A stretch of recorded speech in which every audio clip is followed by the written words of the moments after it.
आज तुलसी विवाह मनाया जा रहा है। कहा जाता है कि कार्तिक शुक्ल पक्ष की एकादशी को भगवान विष्णु योग निद्रा से जागते हैं, जिसके बाद से ही मांगलिक कार्यों की शुरुआत हो जाती है। वहीं भगवान विष्णु के योग निद्रा से जागने के बाद तुलसी विवाह पूरा कराया जाता है। नमस्कार, मैं हूं आपके साथ ईशा नेगी और आप देख रहे हैं न्यूज नेशन। आज इस वीडियो में हम आपको बताने जा रहे हैं कि तुलसी विवाह आखिर क्यों मनाया जाता है और इसके पीछे की कहानी क्या है। दरअसल पौराणिक मान्यताएं हैं कि जालंधर नाम का एक राक्षस देवी देवताओं को अपने आतंक से परेशान कर रहा था। कहते हैं कि जालंधर की पत्नी वृंदा एक पतिव्रता नारी थी।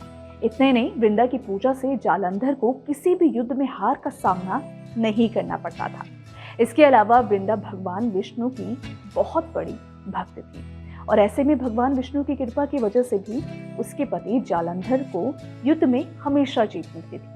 एक दिन हुआ ये कि जालंधर ने स्वर्गलोक पर हमला कर दिया, जिसके बाद सभी देवी देवता भगवान विष्णु के पास गए और उनसे रक्षा की गुहार लगाने लगे। भगवान विष्णु इस बात को जानते थे कि वृंदा की भक्ति को तोड़े बिना जालंधर को हराना मुमकिन नहीं है।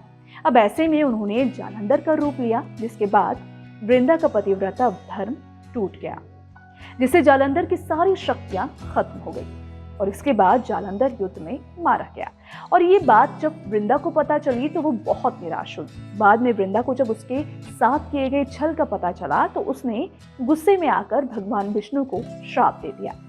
वृंदा का पतिव्रता व्रत टूटने की वजह से उसने भगवान श्रीहरि को श्राप दिया और कहा कि जिस तरह आपने छल से मुझे वियोग का कष्ट दिया है, उसी तरह आपकी पत्नी का भी छल से हरण होगा।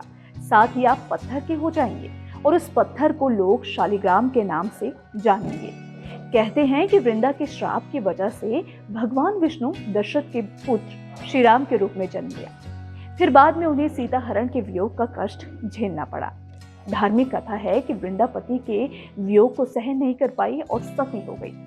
कहा जाता है कि वृंदा की राख से जो पौधा उत्पन्न हुआ उसे भगवान विष्णु ने तुलसी का नाम दिया, जिसके बाद भगवान विष्णु ने यह प्रण लिया कि वो तुलसी के बिना भोग ग्रहण नहीं करेंगे। इसके साथ ही उनका विवाह शालिग्राम से होगा। मान्यता है कि जो कोई श्रद्धापूर्वक तुलसी विवाह संपन्न कराएगा, उसका वैवाहिक जीवन खुशियों से भरा रहेगा।